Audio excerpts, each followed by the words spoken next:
ये देखिए लोधी समाज की लक्ष्य के पदाधिकारी जिनकी इतने दिनों की मेहनत सफल हुई। दूर दूर से बच्चे आए थे, पूरे छत्तीसगढ़ के कोने कोने से बच्चे आए थे और सभी को पुरस्कार मिला है। आप सभी को बहुत बहुत बधाई। अवंती बाई लोधी अमर रहे, जय अवंती। तो आज लक्ष्य का बहुत ही अच्छा कार्यक्रम हुआ था जिसमें सभी बच्चे पार्टिसिपेट किए थे और सभी लोगों को पुरस्कार भी मिला है। तो आप सभी बच्चों को बहुत बहुत बधाई और उज्जवल भविष्य की कामना करते हैं।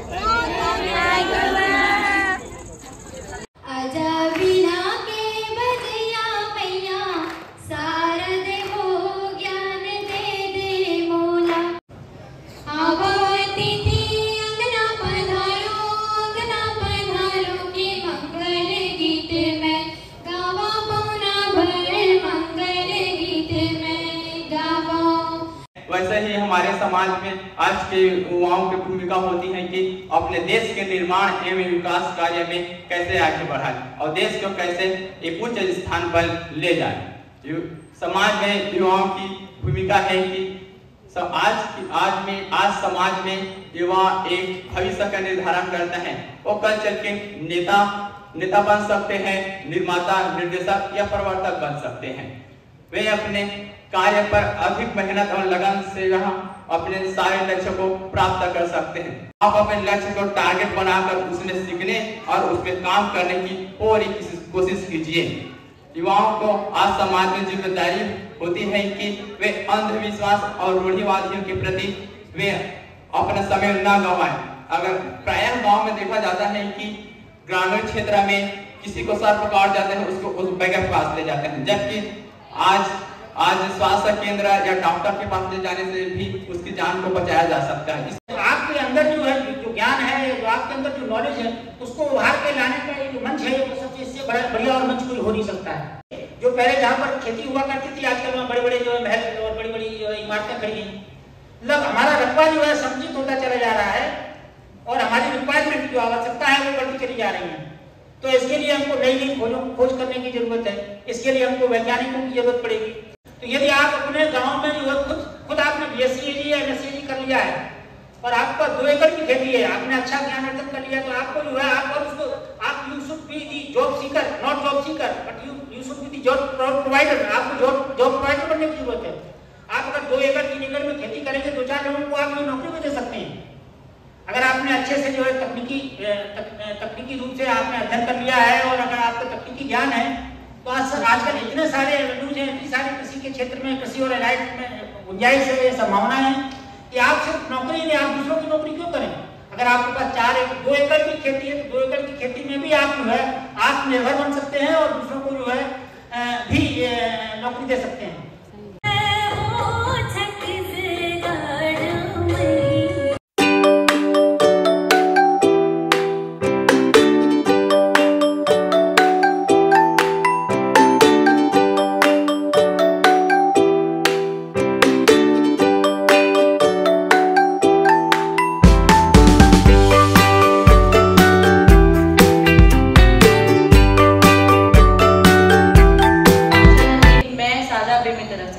युवा उम्र का सबसे सक्षम व शक्तिशाली उम्र होता है, जिसके माध्यम से अपने भविष्य को सुदृढ़ एवं आत्मनिर्भरता की मंजिल को आसानी से प्राप्त की जा सकती है।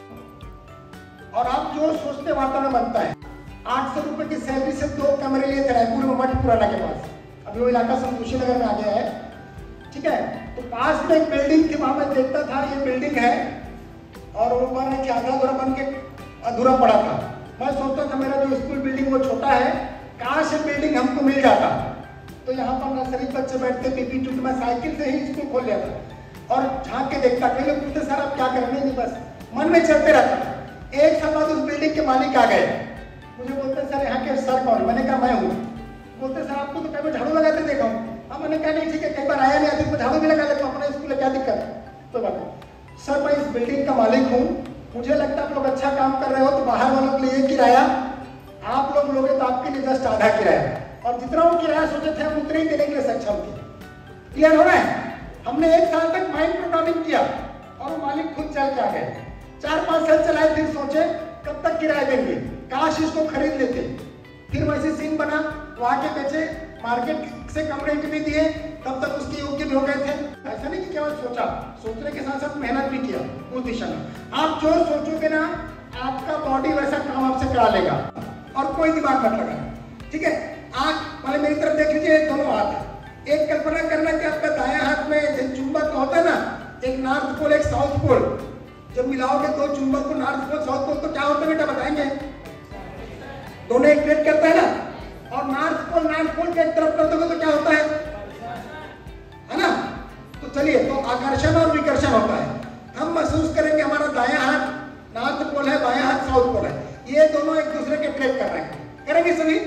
एक बार करना जिसको बनता है, ठीक है। बड़े लोग से अपेक्षा नहीं, लेकिन करना चाहे तो स्वागत है। चलिए एक बार सभी हाथ सामने, खासकर युवा भाई बहन जरूर, सीधा दोनों 1-1.5 फीट का अंतर, आंखें बंद, केवल इंस्ट्रक्शन सुनो, आंखें बंद। हम सब मन ही मन महसूस करेंगे हमारा बायां हाथ और दायां हाथ, ये दोनों नॉर्थ पोल साउथ पोल है, एक दूसरे को आकर्षित कर रहे हैं। दोनों हाथ एक दूसरे के करीब आ रहे हैं और करीब आ रहे हैं। बायां हाथ दायां हाथ, left hand right hand, it attract each other, दोनों एक दूसरे को आकर्षित कर रहे हैं और करीब आ रहे हैं और करीब आ रहे हैं। दोनों हाथ एक दूसरे के करीब आ रहे हैं और करीब आ रहे हैं। लगातार दृढ़ता से केवल सोचते जाइए, दोनों हाथ एक दूसरे के करीब आ रहे हैं और करीब आ रहे हैं और करीब आ रहे हैं। बायां हाथ, दोनों हाथ एक दूसरे के करीब आ रहे हैं और करीब आ रहे हैं। लगातार दृढ़ता से सोचते जाइए, दोनों हाथ एक दूसरे के करीब आ रहे हैं और करीब आ रहे हैं और करीब आ रहे हैं। बिल्कुल पास में आ गए और करीब आ रहे हैं, लगातार पास आ रहे हैं। अट्रैक्ट करें दोनों एक दूसरे को, आकर्षण का नियम काम कर रहा है। अब आंखें खोल लीजिए, एक बार देखिए जहां शुरू के दवाइयां की थोड़ा पास आ गया, कितने लोग का पास आया है ना? More than 80। अब 10-20% लोग के साथ क्यों नहीं हुआ? वो क्या सोच रहे थे पता है? आप तो मन से कुछ भी बोलो, मेरा हाथ तो ऐसे गए। मानसिक अस्वस्थता के 3 लक्षण होते हैं, मैं आपको बता दूं, शायद हो सकता है कि आप में से बहुत सारे लोग इससे ग्रसित होंगे। पहला लक्षण कि जिस तरह हम रात को पहले सोते थे, 8 घंटे की लगातार नींद ले लेते थे, परंतु अब रात में 2 बार 3 बार नींद खुल जाता है, टकटकी देखते रहते हैं, अच्छे से नींद नहीं पड़ता। पहला लक्षण हो सकते हैं कि आप मानसिक अस्वस्थता की ओर जा रहे हैं। दूसरा लक्षण है कि आप जो भोजन पहले करते थे, वो आज की स्थिति में उतना भोजन नहीं कर पाते, या एकदम हगन के भोजन कर देते हैं, और या दोनों टाइम नहीं खा पाते और दोनों टाइम का मिला करके रात को हगन देते हैं। ऐसा भी स्थिति मानसिक अस्वस्थता के लक्षण हो सकते हैं। और यही कारण है कि तीसरा लक्षण बताने जा रहा हूं मैं आपको, कि अगर कोई व्यक्ति पहले अपने रोजमर्रा के कार्यों को बहुत अच्छे से कर लेता था, परंतु अब उस रोजमर्रा के कार्यों में उसका मन नहीं लगता, उसका दिमाग नहीं लगता, वो बैठता नहीं उस काम पे, उस काम को सुनना नहीं चाहता, वो आज परिवार में बैठ के बात करता था, परिवार के लोगों से नफरत करता है, परिवार के लोगों के साथ बैठ के बात नहीं करता, अकेला रहना अच्छा लगता है। टीवी का वो प्रोग्राम जिसको बैठ के वो 2 घंटा 3 घंटा देखा करता था, आज टीवी की तरफ नहीं जाता। ऐसे भी इच्छा से संबंधी लक्षण, जिसमें पहले इच्छा थी आज नहीं है, ये 3 मुख्य लक्षण है जो आपको बताता है कि कहीं ना कहीं आप मानसिक अस्वस्थता की ओर जा रहे हैं। छोटे भाई के बच्चे को बार बार उत्तेजित ना करें कि तुम्हारा बच्चा कैसे कम पाए, बार बार नहीं बोलना, और बार बार अपने बारे में नहीं बताना कि मेरे बेटा 90% पाया है, कोई फर्क नहीं पड़ता ना। उस 90% वाले बच्चे को तुरंत 10वीं क्लास में नौकरी मिल जाएगा, और नहीं 12वीं में जो 99% पाया उसको नौकरी मिल जाएगा। नौकरी मिलेगा तो उसके कौशल के हिसाब से मिलेगा, नौकरी मिलेगा उसके क्षमता के अनुसार से मिलेगा, और अगर नौकरी मिलेगा तो आज की दुनिया में अच्छा पढ़ लिख करके अगर कौशल नहीं है तो नौकरी मिलने वाला भी नहीं है। सही कि गलत? तो इसलिए मैं कल भी कहा था और आज भी कहता हूं, अगर आगे बढ़ना है तो अपने अंतर मन के कौशल को जानना होगा, पहचानना होगा। माता पिता एक बहुत बड़ी बात करते हैं, बच्चे को हमेशा यही कहते हैं पढ़ना है, शाम को घूम के खाली घूमाई तो पढ़ना नहीं है, 8 बजे अगर आया खाली घूमाई पढ़ना नहीं है। बच्चा तो मूर्ति बनाने में बहुत अच्छा, अगर उसका कला है, बच्चा मूर्ति बनाता है तो बोलते हैं ये क्या मूर्ति, पढ़ाई लिखाई कर, पहले पास कर, 9वीं 10वीं तो रिजल्ट खराब है। बच्चे को बार बार किसी भी प्रकार से डोमिनेट करने का प्रयास, नीचा दिखाने का प्रयास ना करें। अगर आपको बार बार दिख रहा है कि बच्चा का इंटरेस्ट मूर्ति कला, संगीत कला, उसके अंतर मन की जो कला है, अंतर मन का जो कौशल है, उसको आपको बार बार बता रहा है कि पापा मेरे को संगीत में अच्छा लगता है, तो बिल्कुल है, एक पिता और माता होने के नाते बोले कि बेटा मैं आपके इस कौशल का सम्मान करता हूँ, 24 घंटे हैं एक दिन में, 24 घंटे हैं।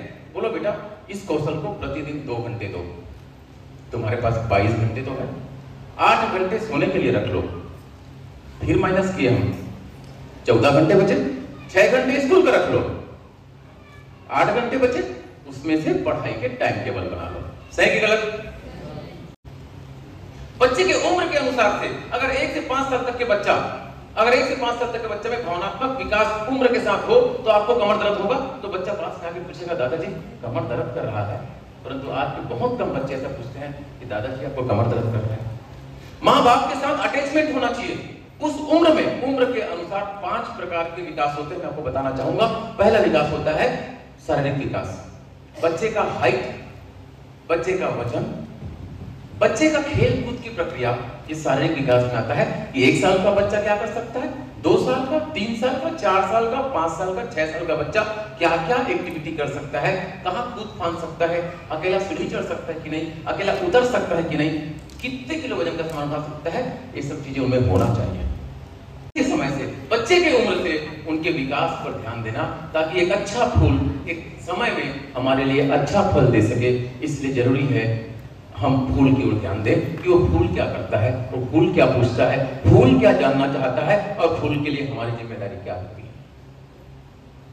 युवा पीढ़ी आज उपस्थित है, मैं युवा पीढ़ी को पुनः कहना चाहूंगा कि आप समाज का नेतृत्व कर रहे हैं, आप परिवार का नेतृत्व कर रहे हैं। यही समाज और यही परिवार के साथ साथ आप राज्य और देश का भी नेतृत्व करेंगे। इसलिए बहुत ज्यादा जरूरी है कि आप अपने विषय का चयन बहुत सही तरीके से और सोच समझ के करें। ऐसे विषय का चयन करें जिसमें डिपेंडेंसी ना हो, जिसमें निर्भरता ना हो कि आपको सरकारी नौकरी मिलेगा तभी आप जी पाओगे। आपके पास ऐसे विषय का चयन होना चाहिए जिसके द्वारा आप 10 लोगों को नौकरी दे सकें।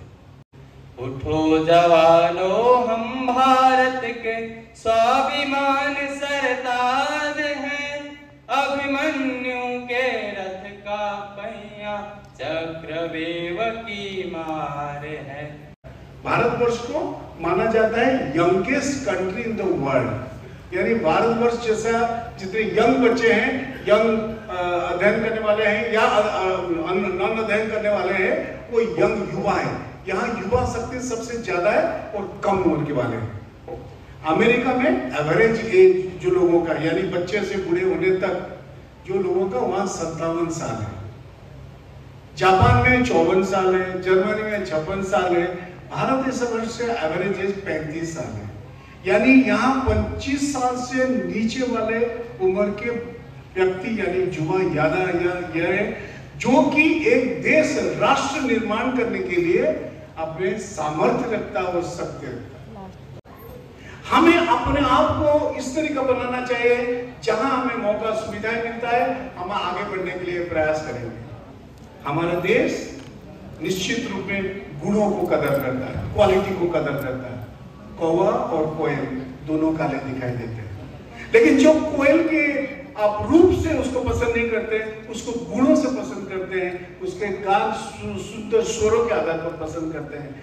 हमें उस गुण को लाना पड़ेगा। हम जीवन में हर समय सोचते हैं कि हमें छत्तीसगढ़ में मेरा पैदाइश हो गया, बेबीतरा में हो गया, धमतरी में हो गया, हिरी माइंस में हो गया, छोटी सी जगह से, छोटी सी कस्बा से आया हूँ, मैं आगे कैसे बढ़ सकता हूँ।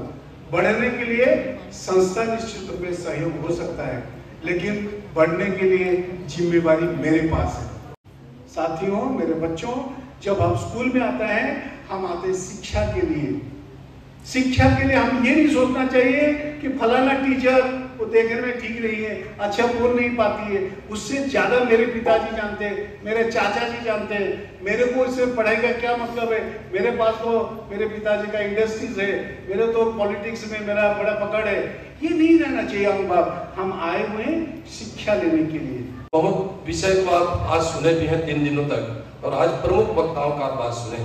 अनेक विविध विषयों पर आप लोगों के जीवन में जो काम आएगा उनको आप सबके बीच हमारे वक्तागण रखे हैं। आप कभी उनको भूलना मत। जब आप पढ़ेंगे, पढ़ते रहेंगे, स्टूडेंट लाइफ से आगे बढ़ जाएंगे, अभी युवा है, अपना जीवन जीने लगेंगे, तो निश्चित तौर से इन वक्ताओं की बातें आपको याद आएगा कि जब मैं कृषि विश्वविद्यालय में जब यहाँ पर एक 3 दिवसीय कार्यक्रम में आया था, तब मुझे ये सुनने को मिला था ये आपको याद आएगा, वो आपके जीवन में काफी काम आएगा। मैं ज्यादा कुछ बोलूंगा नहीं, सिर्फ ये कहूंगा आप अपने जीवन को आगे बढ़ाने के लिए, शिक्षा के क्षेत्र में आगे बढ़ने के लिए एक अच्छा लक्ष्य चुनने का प्रयास करें। आप मत होना, कभी आप मायूस मत होना, कभी पीछे पलट के मत देखना, बस आगे बढ़ते जाना और अपने पूर्वजों का आशीर्वाद, अपने माता पिताओं का आशीर्वाद लेकर के आगे बढ़ना। निश्चित तौर से जीवन में आपको सफलता मिलेगी। मेरी शुभकामना भी है आप सबको कि आप आगे बढ़ें, अपने जीवन में अच्छे पदों पर जाएं, जिस क्षेत्र में काम करें अच्छा काम करें, यही मैं आप सबसे अपेक्षा करता हूं। मैं ज्यादा नहीं बोलते हुए सिर्फ अंतिम में यही कहूंगा, एक विषय समय का है। आप अपने लाइफ में समय को ध्यान रखें। जो आप कमिटमेंट कर दिए, जहां आप बोल दिए मैं इस समय में आऊंगा, इस समय जाऊंगा, इस समय में काम करूंगा, उस समय को ध्यान रखना। समय के आगे पीछे मत करना। समय भी बहुत कीमती होता है और समय से अगर चूक गए तो जीवन भर आप चूकते रहेंगे। तो निश्चित तौर से 2-3 बातों का आप ध्यान रखेंगे। मैं सिर्फ यही कहूंगा, मैं तो राजनीतिक क्षेत्र का व्यक्ति हूँ, मैं तो ये नहीं कहूंगा कि आप राजनीति में आइए, लेकिन अगर जीवन में अगर आपका अवसर अगर मिलता है कि उस क्षेत्र में जाने का मन बनता है तो हम जैसे लोगों का भी संपर्क में आने का प्रयास करेंगे। निश्चित तौर से सामाजिक क्षेत्र में हो, राजनीतिक क्षेत्र में आपको सहयोग करने का हम प्रयास करेंगे। इस धरती के आप अनुपम और अद्वितीय कृति हैं। हर व्यक्ति के बात का एहसास होना चाहिए और हर बच्चों के पता होना चाहिए कोई इस धरती का अनुपम और अद्वितीय कृति है। आपके जैसे इस धरती में कोई नहीं है।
करता हूँ कि एक बार मंच पे आए, एक ग्रुप फोटो स्मृति के तौर पर संजोना है।